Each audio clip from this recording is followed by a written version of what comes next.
그는 항상 그들의 사랑이 강하고 결혼 생활이 정직하다고 믿었지만 아내는 생애 마지막 순간에 평생 숨겨왔던 것을 고백했습니다. 구독하고 어디에서 시청하고 있는지 알려주세요. 1955년이었습니다. 인종으로 나뉜 세상에서 미국은 여전히 인종차별의 사슬에 단단히 매달려 있었습니다. 짐 크로우 법은 흑인이 걸을 수 있는 곳, 먹을 수 있는 곳, 앉을 수 있는 곳, 심지어 볼 수 있는 곳을 규정했습니다. 인종 간 관계는 비난받을 뿐만 아니라 위험했습니다. 백인 여성과 잘못된 장소에서 붙잡힌 흑인 남성은 구타당하거나 투옥되거나 더 나쁜 일이 일어날 수 있습니다. 남부는 이러한 암묵적 규칙을 집행하는 데 특히 잔인했지만 북부는 덜 잔인했지만 여전히 안식처는 아니었습니다. 진호는 어린 시절에 이러한 교훈을 배웠습니다. 작은 남부 마을에서 빈곤 속에 태어난 그는 아버지와 같은 남자들이 그들을 억누르도록 설계된 시스템의 무게에 시달리는 것을 평생 지켜보았습니다. 그의 아버지는 공장 노동자였고 그의 어머니는 백인 가정에서 바닥을 닦는데 자신의 집보다 더 많은 시간을 보내는 지친 여성이었습니다. 진호는 걸을 수 있을 때부터 삼촌들과 함께 자동차를 수리하며 일했고 노동의 무게의 엔진이 숨쉬고 삐걱거리는 방식을 배웠습니다. 18살이 되었을 때 그는 작은 자동차 수리점의 정비공이 되었는데 흑인이 백인 상사를 직접 만나지 않고도 정직하게 생계를 유지할 수 있는 몇 안 되는 직업 중 하나였습니다. 진호는 키가 크고 마른 체형이었고 피부는 광택이 나는 마호가니처럼 검었습니다. 그는 백인 남성을 불안하게 하고 백인 여성을 매료시키는 조용한 자신감을 가지고 있었는데 이는 그가 사는 세상에서 위험한 조합이었습니다. 하지만 진호는 그런 위험을 감수할 만큼 어리석지 않았습니다. 그는 눈을 너무 오래 백인 피부에 두는 흑인 소년들에게 무슨 일이 일어나는지 보았습니다. 도연이 나올 때까지는 말입니다. 도연은 가난을 본 적이 없습니다. 저명한 백인 가문에서 태어난 그녀는 어린 시절을 실크 드레스와 비싼 구두를 신고 보냈습니다. 그녀의 하루는 예절 수업과 그녀를 완벽한 남부 아내로 만들기 위해 고안된 사교 행사로 구성되었습니다.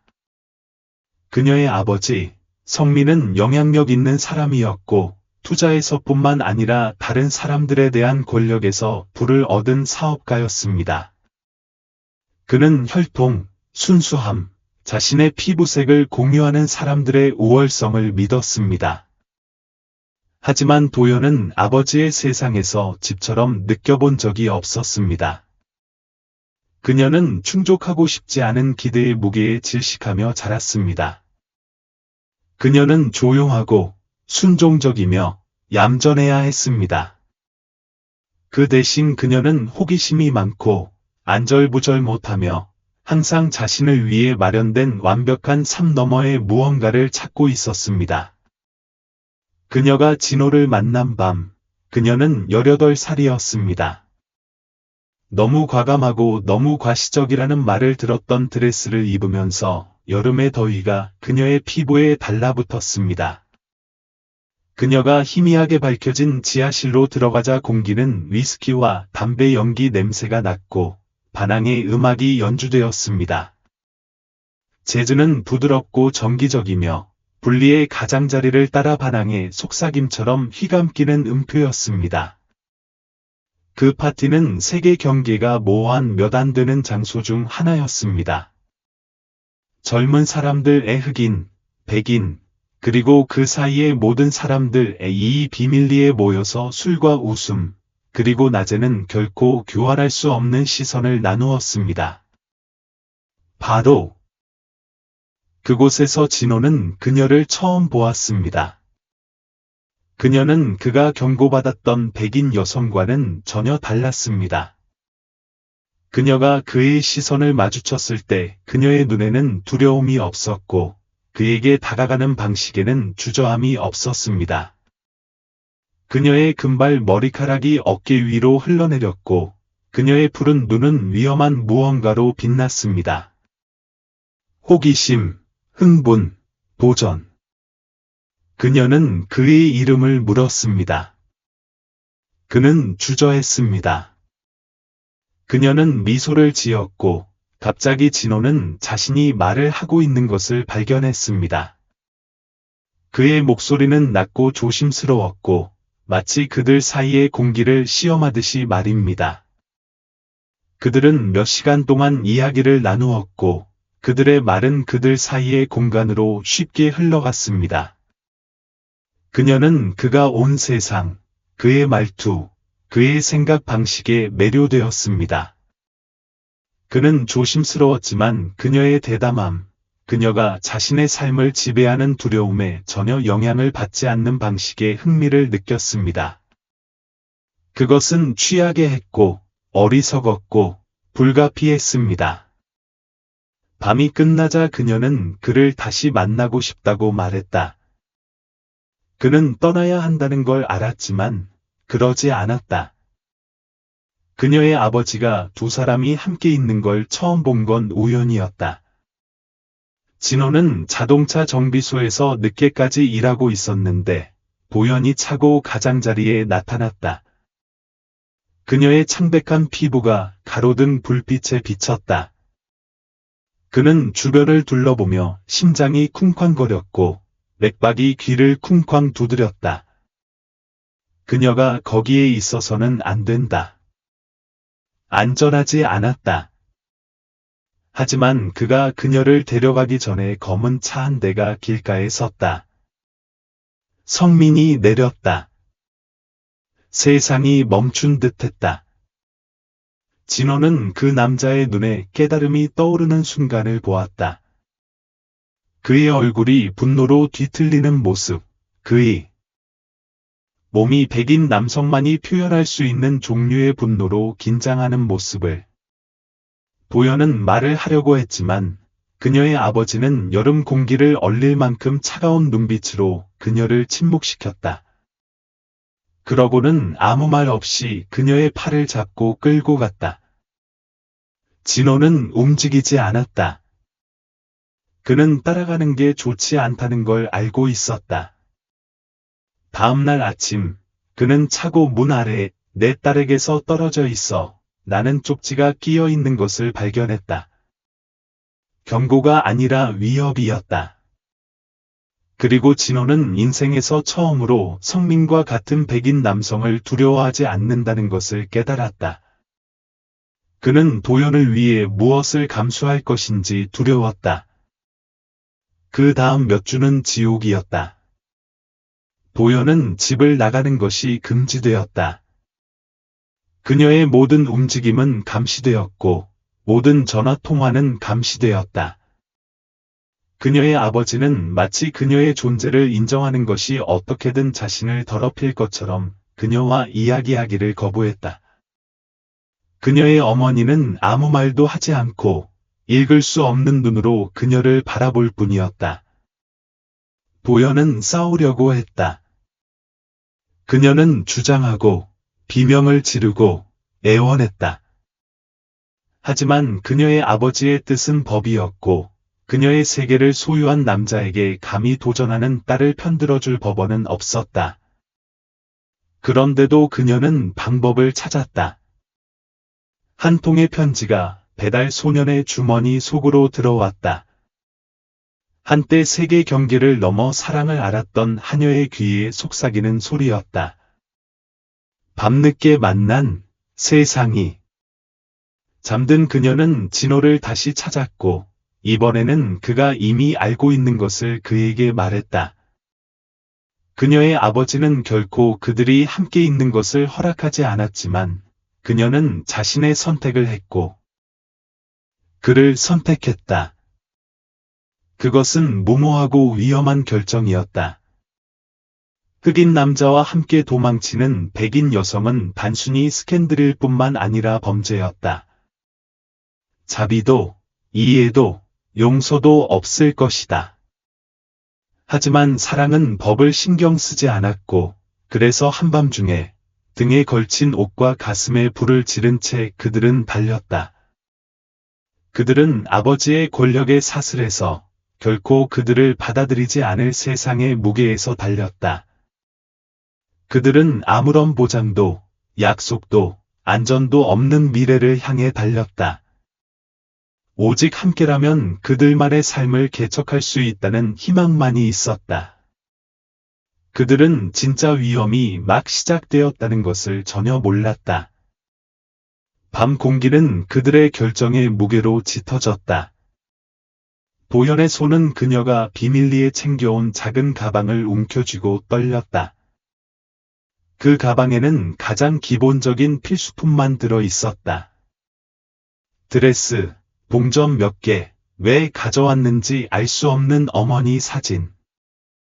그녀가 자신의 삶에서 얼마나 적은 것을 가지고 다닐 수 있는지 터무니없었다. 그녀가 알고 있던 모든 것, 그녀의 집, 그녀의 이름, 그녀의 지위를 그녀는 뒤에 남겨두고 있었다. 진호는 마을 끝자락에 서서 버려진 기차역의 그림자 아래에서 기다리고 있었다. 그는 가방도 없고 사진도 없었다. 그의 인생은 항상 짊어질 만큼 가벼웠다. 그녀는 그를 보았을 때 그에게 달려가 그의 품에 몸을 던지고 두려움을 떨쳐내고 싶었지만 그녀는 몸을 흔들지 않았다. 부드러움도 주저함도 없었다. 사라질 기회는 단 한 번뿐이었다. 그들을 북쪽으로 데려갈 기차가 1시간 안에 도착할 예정이었다. 그것은 혼혈 커플이 드물지만 불법은 아닌 정동진의 공장 마을로 가는 화물 열차였다. 그것이 그들의 최선의 선택이었다. 도연은 마지막으로 뒤를 돌아보며 아버지의 부하들이 그녀를 향해 돌진해와 방금 버린 삶으로 그녀를 끌고 갈 것을 반쯤 예상했다. 하지만 거리는 텅 비어 있었다. 그래도 두려움은 남았다. 진호는 거칠고 굳은 흔들리지 않는 그녀의 손을 잡았다. 확실해. 그의 목소리는 조용했지만 단호했다. 도연은 목구멍에 맺힌 덩어리를 삼키고 고개를 끄덕였다. 그들은 기차를 타고 상자와 곡물 자루 사이에 숨었다. 아무도 그들이 떠나는 것을 보지 못했다. 아무도 그들이 어디로 가는지 몰랐다. 도연은 인생에서 처음으로 자유로웠다. 여정은 길고 고된 것이었다. 그들은 어둠 속을 여행했고 화물 상자 사이의 좁은 공간에 웅크리고 있어서 몸이 굳어 있었다. 기차 바퀴 소리가 도연의 뼈를 울렸고 각각의 덜거덕거리는 소리는 돌아갈 수 없다는 것을 상기시켜 주었다. 진호는 거의 말을 하지 않았다. 그는 항상 듣고 항상 지켜보았다. 기차가 멈출 때마다 그는 긴장하며 다가오는 발소리를 기다렸고 문이 미끄러지듯 열리고 총을 든 남자들이 나타나 그들을 찢어버릴 준비를 했습니다. 하지만 아무도 오지 않았습니다. 두 번째 밤, 그들은 정동진에 도착했다. 공장 마을은 도연의 어린 시절의 우아한 거리와는 거리가 멀었다. 공기는 연기로 가득했고 거리는 그을음으로 뒤덮인 건물로 줄지어 있었고 사람들은 긴 시간 일해서 지쳐 있었다. 하지만 여기서 그들은 그저 한 쌍일 뿐이었다. 아무도 흑인 남자 옆에 서 있는 백인 여성을 두 번 쳐다보지 않았다. 그것은 수용이 아니었다. 무관심이었다. 그리고 무관심만으로도 충분했다. 그들은 벽이 얇고 사생활이 전혀 없는 좁은 하숙집에서 머물 곳을 찾았다. 그들의 방은 그들이 함께 썼던 좁은 침대에 간신히 들어갈 만큼 작았지만 그것은 그들의 것이었다. 진호는 참을 수 없는 더위 속에서 12시간 교대 근무를 하며 지방 제철소에서 일자리를 얻었다. 도연은 재봉사로 일자리를 얻었고 긴 시간 동안 바느질을 해서 손가락에 물집이 생겼다. 힘들고 고된 일이었고 그녀가 알고 있던 삶과는 전혀 달랐지만 그녀는 결코 불평하지 않았다. 왜냐하면 처음으로 이 삶을 선택했기 때문이다. 결혼식은 마을 외곽의 작은 교회에서 치러졌습니다.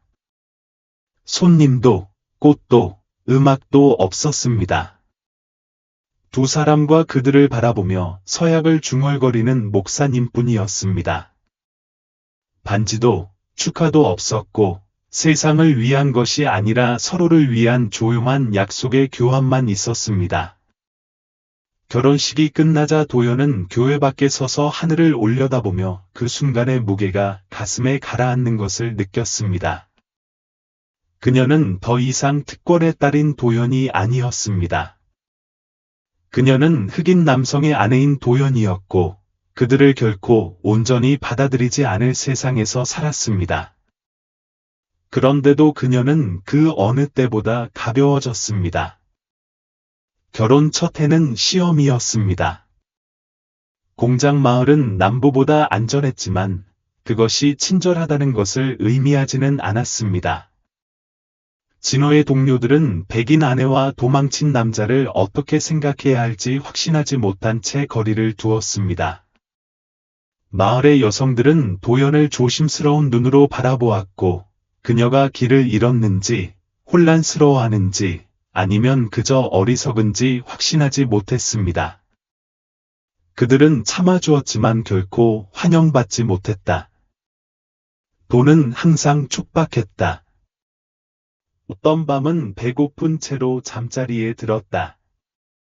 도연은 옷이 천보다 더 얇아질 때까지 수선하는 법을 배웠다. 진호는 시장에서 조각을 흥정하며 모든 돈을 늘리는 법을 배웠고 몸이 아플 때까지 초과 근무를 했다. 하지만 그들은 견뎌냈다.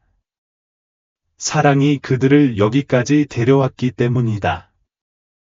하지만 사랑은 두려움을 지우지 못했다. 도현의 아버지는 그녀를 잊지 않았다.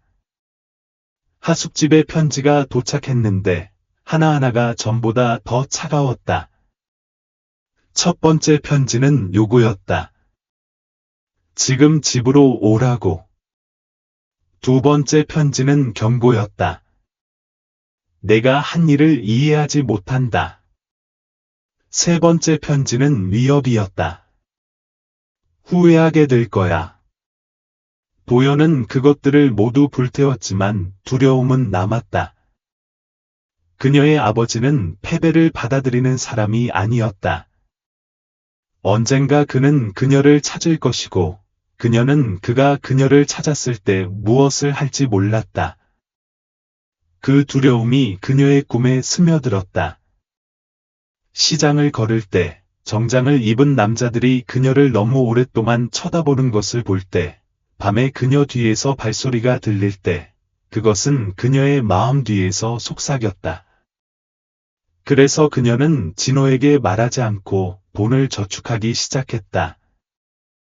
처음에는 매트리스 아래에 몇 개의 동전을 넣었고, 그 다음에는 드레스 자락에 몇 장의 지폐를 숨겼다. 그녀는 그것이 아무것도 아니라고 스스로에게 말했다. 그저 예방, 의심이 아닌 두려움에서 태어난 습관. 하지만 깊은 곳에서 그녀는 진실을 알고 있었다. 그녀는 진호를 선택했지만 그녀의 일부는 언젠가 그를 뒤에 남겨두어야 할까봐 여전히 두려워했다. 세월이 흐르고 공장 마을에서의 삶은 패턴으로 자리 잡았다. 결코 쉽지 않았고 진정으로 편안하지 않았지만 그것이 그들의 것이었다. 진호는 뼈가 빠질 때까지 일했고 매일 밤 아픈 근육과 그을음 묻은 손으로 집에 돌아왔다. 도연은 손가락이 피가 날 때까지 옷을 꿰매었고 한때 섬세했던 그녀의 손은 이제 굳은 살로 거칠어졌다. 그들은 함께 삶을 쌓았고 깨지기 쉬운 평화로 평화를 쌓았다. 그리고 첫 아이가 태어났습니다. 도연은 그 어느 때보다 더 무서웠습니다. 그녀는 기쁨을 기대했고, 신생아를 진호의 품에 안고 가족의 따뜻함이 커지는 순간을 상상했습니다. 하지만 담요에 쌓인 작은 소년을 보았을 때, 그녀는 완전히 다른 것을 느꼈습니다. 죄책감이었습니다. 그녀는 아들을 바라보면서 자신이 버린 아이에 대한 생각을 멈출 수 없었기 때문입니다. 그녀는 17살이었고, 다른 삶을 사는 다른 소녀였습니다. 그녀의 가족은 임신 사실을 비밀로 하고, 그녀를 비밀리에 숨기고, 친구와 친척들에게 그녀가 병이 들었고, 휴식이 필요하다고 말했습니다. 그녀는 선택의 여지가 없었습니다. 아기가 태어났을 때, 바로 이런 소년이었는데, 그녀는 그를 데려가기 전에 간신히 그를 안을 수 있었습니다. 그녀의 아버지는 모든 것을 마련해 주었습니다. 조용한 입양, 기록이 남지 않도록 휘트모어라는 이름과 관련이 없도록 신중하게 지불했습니다. 도연은 몇 주 동안 울었지만 시간이 지나면서 그녀는 아픔을 가라앉히는 법을 배웠습니다. 그녀는 자신에게 그게 최선이라고, 아이가 그녀 없이, 스캔들의 부담 없이 더 나은 삶을 살 것이라고 말했다. 그리고 그녀는 진호를 만났고, 그녀는 그 과거를 새로운 삶, 새로운 사랑 아래에 묻었다. 하지만 지금, 그녀의 갓 태어난 아들을 품에 안은 채, 과거는 다시 기어 올라왔다. 그녀는 다른 아이가 있었다. 그녀를 알 기회도 없이 잃어버린 아들. 그녀는 진호에게 결코 말하지 않았다. 말할 수도 없었다. 그 비밀의 무게가 그녀의 뼈에 자리 잡았고, 그녀를 완전히 떠나지 않는 조용하고 갉아먹는 죄책감이었다. 그들의 아들 영재는 빠르게 자랐다. 그의 피부는 부모의 색이 풍부하게 섞여 있었고, 그의 눈은 아버지처럼 날카로웠고, 그의 미소는 어머니처럼 부드러웠다. 그는 그들이 함께 진정으로 만들어낸 첫 번째 존재였고, 그들의 사랑을 살아있는 증거였다. 그러나 도연은 무언가가 빠졌다는 느낌을 떨칠 수 없었다. 그녀는 자신이 준 아이를 꿈꿨다. 그녀는 그가 영재와 닮았는지, 그녀의 코를 가지고 있는지, 진호의 꾸준한 시선을 가지고 있는지 궁금했다. 그녀는 그가 결코 알지 못했던 어머니를 생각해 본 적이 있는지 궁금했다. 그녀는 결코 그것에 대해 말하지 않았다. 대신 그녀는 그것을 더 깊이 묻고 영재, 진호, 그들의 삶에 헌신했다. 하지만 과거는 당신이 그것을 피하려고 할 때조차도 몰래 되돌아오는 경향이 있었다. 세월이 흐르고 또 다른 아이가 왔다. 찬우. 그녀는 처음부터 거칠었고, 시끄럽고 두려움이 없었으며, 그녀의 웃음소리가 하숙집의 작은 방을 가득 채웠다. 그녀는 어머니의 부드러움이나 아버지의 조용함을 전혀 가지고 있지 않았다. 그녀는 그녀만의 힘이었고, 어린 소녀의 몸속의 폭풍이었다. 도연은 그녀를 사랑했지만, 해가 지날수록 그 비밀은 더 무거워졌다. 그녀는 이제 젊은이가 된 그 소년이 알려지지 않은 도시에 살고, 아마도 그들과 아주 비슷한 집에서, 아마도 그가 누구인지 궁금해하는 모습을 상상했다. 그녀는 그가 좋은 삶을 살았기를 기도했다. 그녀는 그가 버림받았다고 느낀 적이 없기를 기도했다. 그리고 그녀는 진호가 결코 알아채지 않기를 기도했다. 하지만 비밀은 모든 것을 독살하는 방법이 있었다. 도연은 점점 조용해지고 멀어졌다. 진호는 알아챘다. 처음에는 지쳐버린 줄 알았다. 육아는 힘들었고 그들의 삶은 쉽지 않았다. 하지만 그는 그것을 알아챘다. 그녀가 생각에 잠겨먼 곳을 응시하는 방식, 과거에 대한 질문에 대답하기 전에 주저하는 방식, 입양에 대한 이야기가 나올 때마다, 심지어 지나가면서라도 움찔하는 방식. 진호는 캐묻는 남자가 아니었다. 그는 침묵을 존중했고, 어떤 상처는 만지기에는 너무 깊다는 것을 이해했다. 하지만 이것은 달랐다. 이것은 그의 아내였고, 그녀는 그에게서 빠져나가고 있었다. 어느 날 밤, 아이들이 잠자리에 든 지 오랜 후, 그는 그녀가 부엌의 작은 나무 테이블에 앉아 무릎에 놓인 찢어진 천 조각을 응시하는 것을 보았다. 그녀는 처음에는 그를 알아차리지 못했고, 결혼 생활에서 처음으로 진호는 그들 사이에 공포의 질린거리를 느꼈다. 그녀가 그에게 말하지 않은 것, 결코 말하지 않을 것들이 있었다. 그리고 처음으로 그는 아내를 정말로 알고 있는지 궁금해졌다. 도연은 결혼이 책과 영화에서 묘사하는 동화가 아니라는 것을 항상 알고 있었다. 그녀는 어린 시절부터 사랑과 생존이 종종 별개의 것이라는 것을 알고 있었다. 하지만 그녀는 둘 다의 기반을 둔 결혼 생활을 할 것이라고는 결코 예상하지 못했다. 진호는 좋은 남편이었다. 그는 꾸준하고 인내심이 많고 믿음직했다. 그는 그녀와 아이들을 부양하기 위해 열심히 일했고 제철소에서 12시간 교대 근무를 하면서 겪는 피로에 대해 한 번도 불평하지 않았다. 그리고 그는 그녀를 사랑했다. 그녀는 그것에 대해 의심의 여지가 없었다. 하지만 그녀는 어떤 사랑으로도 가볍게 할 수 없는 무거운 비밀을 품고 있었다. 그녀가 그와 결혼했을 때, 그녀는 사랑 때문에 결혼하지 않았기 때문이다. 그녀는 두려움 때문에 결혼했다. 그녀는 아버지가 그녀를 위해 남편을 고를 것이라는 걸 알면서 자랐다. 그것은 그녀와 같은 가문에서 행해지는 방식이었다. 옛 남부의 돈 많은 사람들, 식민지 부로 거슬러 올라가는 혈통. 여성은 선택하지 않았다. 선택되었다. 그녀의 아버지는 수년간 그녀를 결혼시키기 위해 길렀고, 은행가, 변호사, 사업가의 아들들에게 그녀를 소개했다.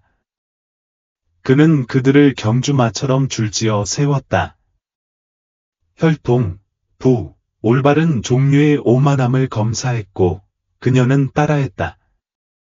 그녀는 미소 짓고, 고개를 끄덕이고, 그들이 그녀의 손을 잡게 하고, 그들이 그녀를 무도회장으로 인도하게 했다. 그녀는 진호가 올 때까지 예상했던 대로 했다. 그녀가 다른 것을 볼 때까지. 그녀의 세계에 속하지 않는 남자, 그녀가 배운 모든 것을 의심하게 만드는 남자. 그리고 그녀는 그를 사랑했기 때문이 아니라 사랑하지 않으면 그녀의 삶이 어떻게 될지 두려워서 그에게 달려갔다. 그 깨달음은 그녀를 역겹게 만들었다. 왜냐하면 이제 이렇게 오랜 세월이 흐른 후에도 그녀는 그를 사랑하기 때문이다. 그녀는 매일 아침 출근하기 전에 그가 그녀의 이마에 키스하는 방식을 좋아했다. 그녀는 그가 밤에 아이들을 땅이 울리는 것처럼 낮고 깊게 흔들어 잠재우는 방식을 좋아했다. 그녀는 화가 났을 때조차 목소리를 높이지 않는 방식을 좋아했다. 그녀는 그가 그녀를 안전하다고 느끼게 하는 방식을 좋아했다. 하지만 그녀는 그에게 진실을 한 번도 말한 적이 없었다. 그녀가 그와 결혼했을 때 그것은 마음의 선택이 아니었다는 것을. 그것은 생존을 위한 선택이었다. 그녀는 그것이 중요하지 않다고 스스로에게 말했다. 사랑은 시간이 지나면서 찾아왔고 그들의 이야기가 어떻게 시작되었는지는 중요하지 않으며 그것이 그들을 이곳으로 이끌었다면 상관없다고.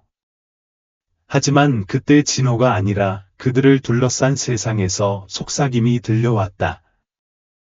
시장에서 그녀를 여전히 정신을 잃은 것처럼 바라보는 여성들로부터, 진호가 거리에서 지나갈 때 비웃는 남성들로부터, 그녀가 어떻게 대답해야 할지 모르는 질문을 하는 아이들로부터, 엄마, 왜 어떤 사람들은 아빠를 마치 그가 속하지 않는 사람처럼 바라보는 거지? 엄마, 왜 다른 아이들은 내가 다르다고 할까? 엄마, 왜 할아버지는 찾아오지 않을까? 그리고 그녀는 대답할 수 없었다. 진실은 추악했기 때문이다. 진실은 그녀가 온 곳을 잊으려고 수년을 보냈기 때문에 두 세계 사이의 공간에서 아이들이 사는 것이 무엇을 의미하는지 생각해 본 적이 없다는 것이다. 그리고 가장 나쁜 것은 그녀가 진호에게 한 번도 말한 적이 없다는 것이다. 그녀는 그에게 처음 몇 달 동안 상황이 가장 어려웠을 때, 지치고 두려웠을 때 떠나는 것을 생각했다는 것을 한 번도 말한 적이 없었다.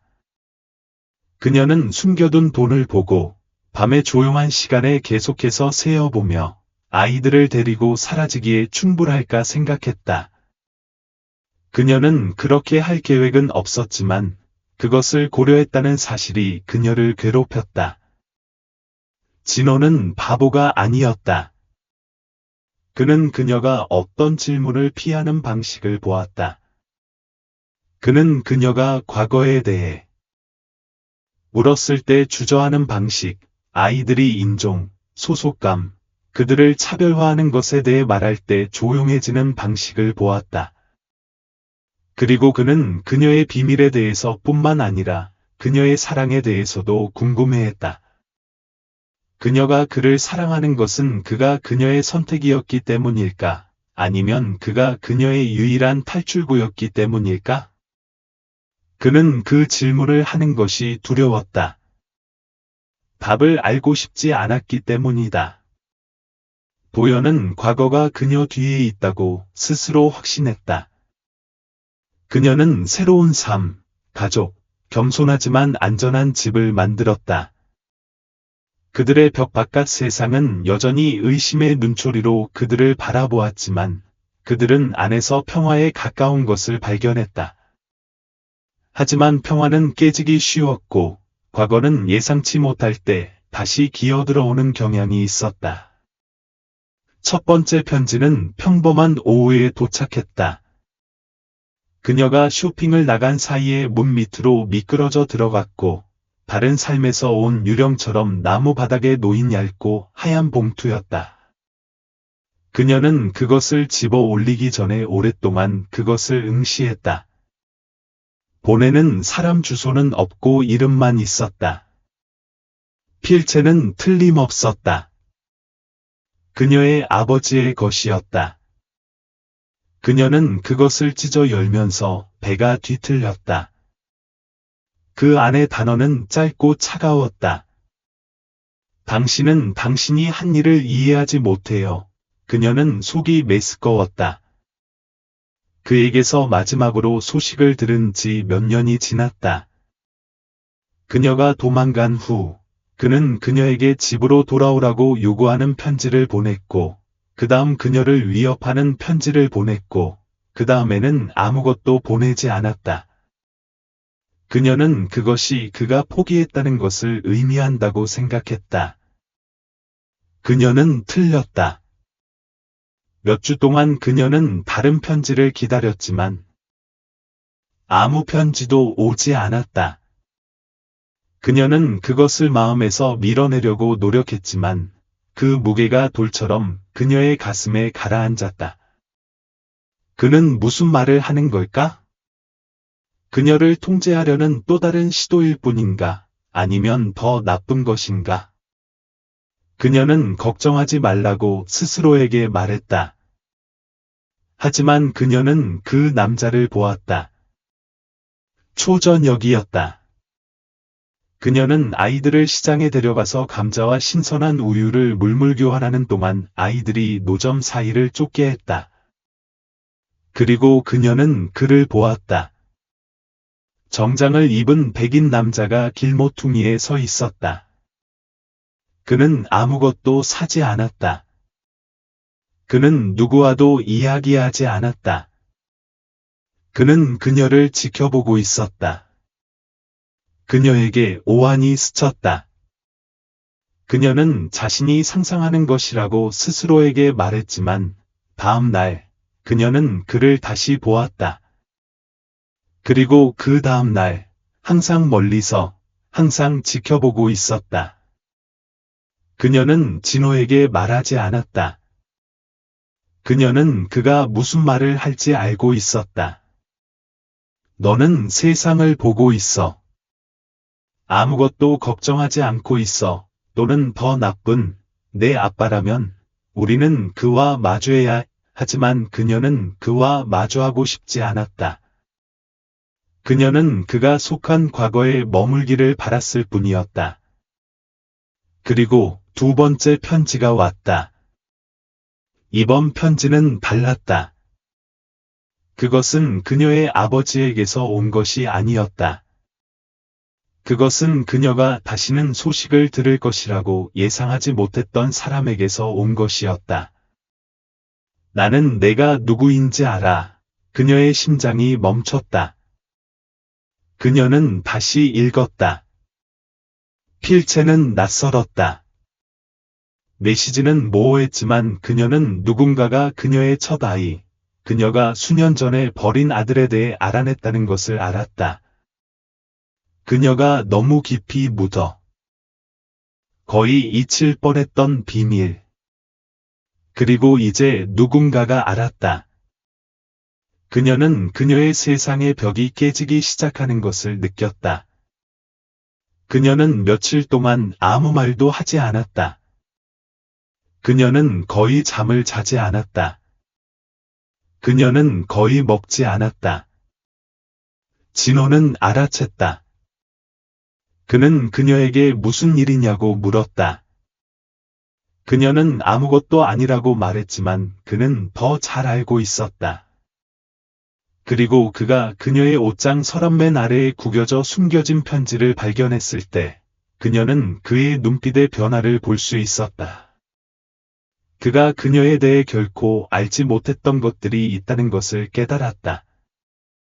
그리고 아마도 이렇게 오랜 세월이 흐른 뒤에 그는 아내를 전혀 몰랐을 것이다. 도연은 과거가 언젠가 그녀를 따라잡을 것이라는 것을 항상 알고 있었다. 그녀는 자신이 쌓아 올린 삶이 자신이 뒤에 남긴 삶과 별개라고 스스로를 설득하는 데 수년을 보냈다. 그녀가 그랬던 여자, 성민의 특권받은 딸, 첫 아이를 위해 싸우는 것을 두려워했던 소녀, 사랑 때문이 아니라 절박함 때문에 진호의 품으로 달려온 젊은 신부가 사라졌다는 사실. 하지만 진실은 그 여자가 항상 그녀 안에 있었고, 그녀의 마음 한구석에 숨어서 그녀가 묻어둔 모든 것을 마주해야 할 순간을 기다리고 있었다는 것이다. 그리고 지금, 그녀의 몸이 그녀를 배신하고 시간의 무게가 그녀의 뼈를 누르자, 그녀는 그 순간이 왔다는 것을 알았다. 병은 느리게 시작되었다. 기침이 여기, 어지러움이 저기서 일어났다. 그녀는 아무것도 심각하게 여기지 않았다. 하지만 그때 고통이 시작되었다. 그녀의 가슴에 날카롭고 끊임없는 통증이 그녀의 숨을 앗아갔고 가장 단순한 움직임도 참을 수 없게 만들었다. 진호가 먼저 알아챘다. 그는 그녀가 난로에서 철제 냄비를 들어올리려고 애쓰는 것을 지켜보았고 아무도 보지 않는다고 생각할 때 그녀가 움찔하는 모습을 보았다. 처음에는 아무 말도 하지 않았지만 어느 날 밤 그녀가 세탁물을 접다가 바닥에 쓰러졌을 때 그는 그들이 더 이상 그것을 무시할 수 없다는 것을 알았습니다. 다음날 아침 의사가 왔습니다. 그는 중년의 백인 남성이었고 도현의 손목에 손가락을 대고 맥박의 리듬을 듣는 동안 그의 얼굴은 읽을 수 없었습니다. 그는 그녀에게 질문을 하고 그녀의 대답에 고개를 끄덕이고 그녀의 침묵에 눈살을 찌푸렸습니다. 그가 말할 때 그의 목소리는 차분했습니다. 너무 차분했습니다. 그녀는 그런 종류의 차분함을 전에 본 적이 있었습니다. 나쁜 소식을 부드럽게 하는 종류, 해결책을 제시하지 않으면서 친절을 가장하는 종류. 그녀는 죽어가고 있었습니다. 그것은 그녀의 심장입니다. 그는 말했습니다. 약해지고 쇠퇴하고 있습니다. 할 수 있는 일이 없습니다. 진호는 조용히 서 있었고 그의 손은 옆구리를 꽉 쥐었습니다. 도연은 눈을 감았습니다. 그녀는 두려움을 예상했지만 그녀가 느낀 것은 피로뿐이었습니다. 그녀는 수년 동안 너무나 많은 것들로부터 도망쳐 왔습니다. 아마도 멈출 때가 되었을 것입니다. 진호는 그것을 받아들이기를 거부했습니다. 그는 며칠 동안 다른 의사, 다른 답, 다른 희망을 찾았지만 답은 항상 똑같았습니다. 그녀의 시간이 얼마 남지 않았습니다. 그리고 그녀는 무엇보다도 진실을 말하지 않고는 이 세상을 떠날 수 없다는 것을 알고 있었습니다. 그녀는 평생 비밀을 지키며 살았습니다. 이제 비밀을 풀어줄 때가 되었습니다. 어느 날 저녁, 지붕 뒤로 해가 기울자 그녀는 진호에게 그녀와 함께 앉으라고 했다.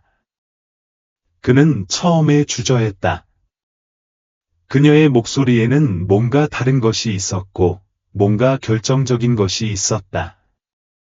그는 두려웠다. 그녀가 죽는 것이 아니라 그녀가 말하려는 것이 두려웠다. 그녀는 그에게 모든 것을 말했다. 숨겨둔 돈에 대해서, 결혼 초기에 그를 의심했던 것에 대해서, 함께 사는 삶에 대해서, 언젠가는 탈출해야 할까봐 두려웠던 것에 대해서. 그녀는 그에게 첫 아이에 대해서, 버린 아들에 대해서, 키운 삶에 대해서 말했다. 그녀는 그에게 아버지에 대해서, 심지어 죽어서도 그가 그녀를 괴롭혔다는 것에 대해서, 그녀가 그에게서 진정으로 자유로울 수 없었다는 것에 대해서 말했다. 그리고 마지막으로 그녀는 그에게 가장 나쁜 진실을 말했다. 그녀는 그와 결혼한 것이 사랑 때문이 아니라는 것이다. 그녀는 그와 결혼한 것이 두려웠기 때문이며 그가 그녀의 탈출구였기 때문이지 그녀의 선택이 아니었기 때문이다.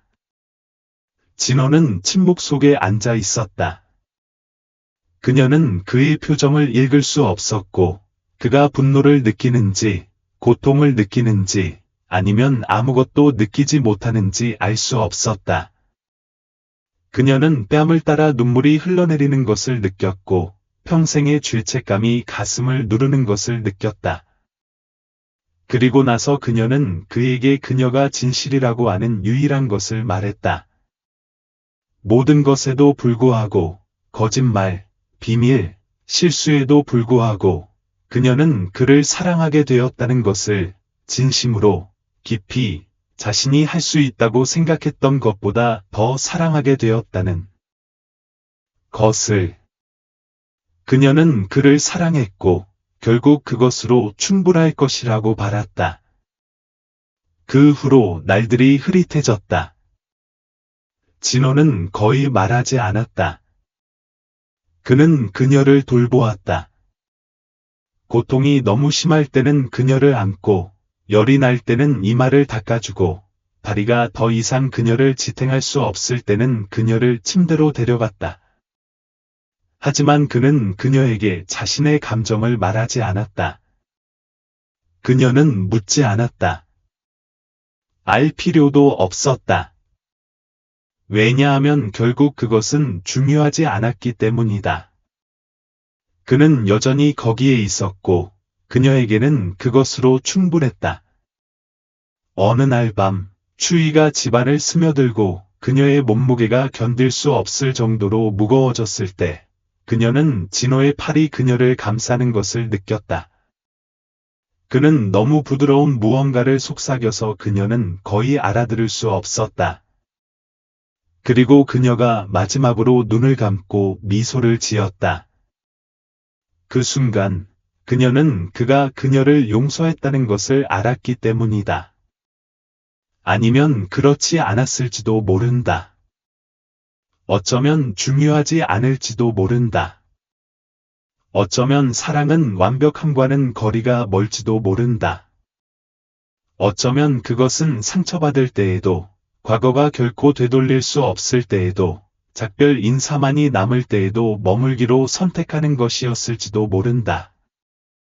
그 집은 너무 조용했다.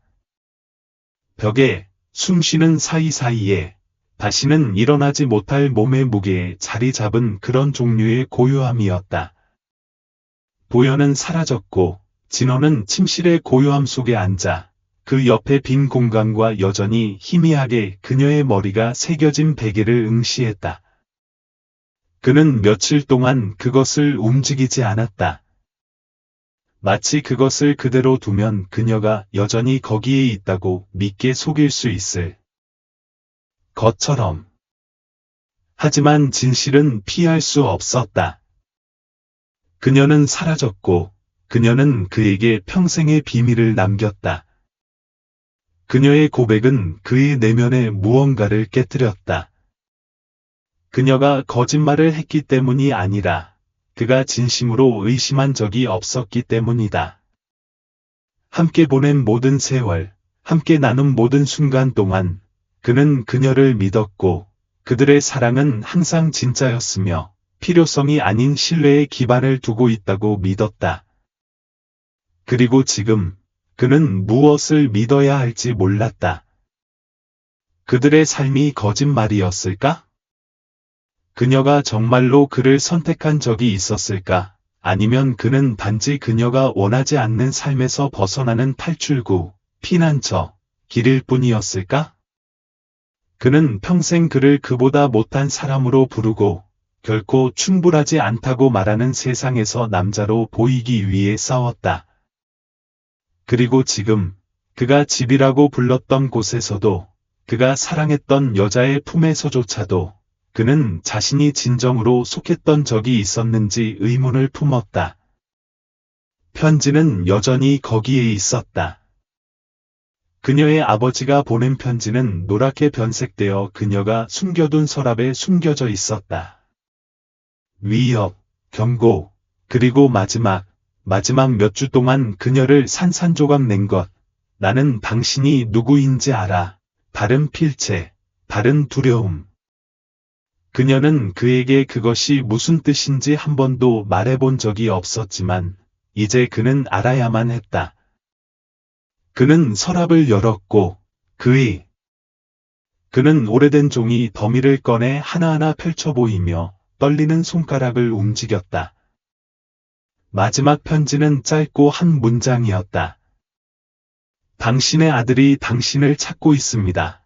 진호는 얼어붙었다. 방이 기울어졌다.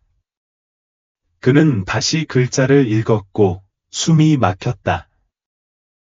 그들의 아들. 영재도 아니고 찬우도 아니었다.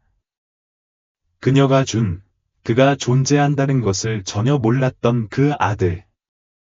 그의 손이 종이를 꽉 쥐었다. 또 다른 아이가 있었다. 그녀가 그에게서 숨겨둔 그녀의 또 다른 조각이었다. 답을 찾아 헤매던 아들.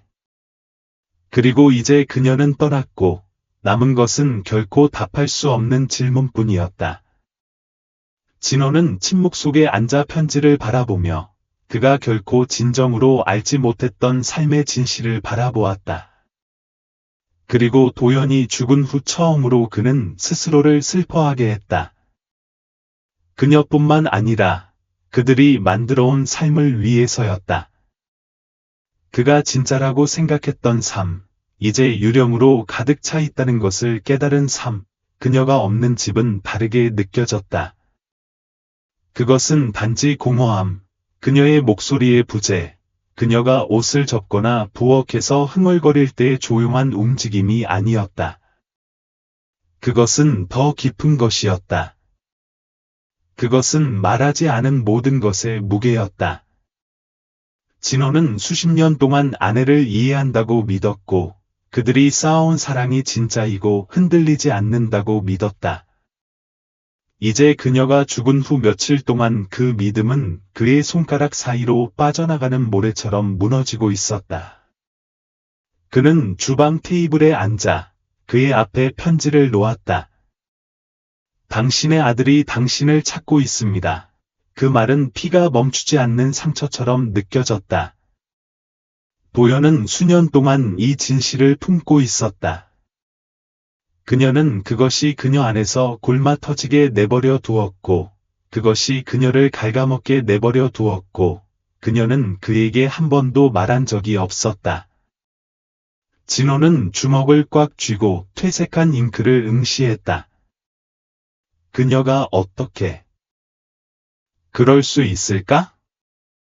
그녀가 어떻게 매일 밤 저녁 식탁에서 그와 마주 앉아 세상에 또 다른 아이가 있다는 것을 알 수 있을까? 어떻게 아이들이 자라는 것을 지켜보면서 한 번도 그의 이름을 부르지 않을 수 있을까? 그녀는 이 비밀을 무덤까지 가져갈 계획이었을까? 그녀는 죽기 전에 많은 것을 고백했다. 돈, 의심, 적어도 처음에는 사랑 때문에 그와 결혼하지 않았다는 사실. 하지만 이것은 그녀가 간직했다. 그리고 이제 진호는 혼자 처리해야 했다. 영재와 찬우는 이해하지 못했다. 그들도 슬퍼했지만 그들의 고통은 달랐다. 그들에게 도연은 어머니였다. 꾸준하고 변함없는 그들의 세상의 중심이었다. 진호에게 그녀는 그 이상이었다. 그녀는 그의 파트너, 그의 집, 그가 위에 쌓은 여자, 세상에서 누구보다 신뢰했던 여자였다. 이제 그는 무엇이 진짜이고 무엇이 신중하게 구성된 환상인지 확신할 수 없었다. 거짓말로 시작되었다면 사랑은 여전히 사랑일까? 그는 몰랐고 알고 싶어 하는지도 확신할 수 없었다. 며칠이 지났다. 진호는 그것이 유일하게 의미가 있는 것이기 때문에 이랬다. 제철소는 슬픔에 관심이 없었다. 그것은 그의 아내가 떠났다는 사실, 그의 세상이 그의 발 밑에서 바뀌었다는 사실을 신경 쓰지 않았다. 그것은 매일 같은 것을 요구했다. 그의 땀, 그의 힘, 그의 시간. 적어도 그것은 간단했다. 하지만 다른 것은 그렇지 않았다. 그가 시장을 걸으며 낯선 사람들의 시선이 그에게 무게를 실어주는 것을 느꼈을 때, 그들의 조용한 질문이 공중에 떠 있는 것을 느꼈을 때는 아니었다. 그가 밤에 침대에 누워 습관적으로 그녀에게 손을 뻗었을 때, 시트가 차갑고 비어 있는 것을 발견했을 때도 아니었다. 그리고 그가 서랍을 열고 자신을 기다리고 있는 편지를 보았을 때도 아니었다. 그가 직면할 준비가 되었는지 확신하지 못하는 진실로 그를 조롱했다. 어느 날 저녁, 아이들이 잠든 후, 그는 식탁에 앉아 편지를 다시 펼쳤다.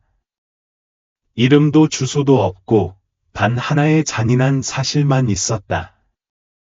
아들이 답을 찾고 있었고, 진호만이 그들에게 답을 줄 수 있었다. 그는 몇 주 동안 그것과 씨름했다. 이 소년, 이 남자를 찾는 게 무슨 소용이 있을까? 그들의 삶에 한 번도 없었던 낯선 사람에게 무엇을 비쳤을까? 하지만 또 다른 생각이 떠올랐다. 만약 영재였다면? 누군가가 그의 아들을 빼앗아가 지워버리고 비밀로 만들었다면? 그는 알고 싶어 하지 않을까? 그는 알고 싶어 하지 않을까? 그는 알고 싶어 하지 않을까? 그는 알고 싶어 하지 않을까? 그래서 어느 날 아침 해가 완전히 뜨기 전에 진호는 집을 나갔다. 그는 편지를 손에 꼭 쥐고 우체국으로 걸어갔고, 보현이 죽은 후 처음으로 결정을 내렸다. 그는 이 소년을 찾을 것이다. 그는 그에게서 훔쳐진 진실을 줄 것이다. 그것이 아프더라도, 그것이 모든 것을 바꿔놓더라도. 과거는 이미 너무 많은 것을 가져갔고, 진호는 더 이상 과거가 우리를 괴롭히도록 내버려 둘 수 없었습니다.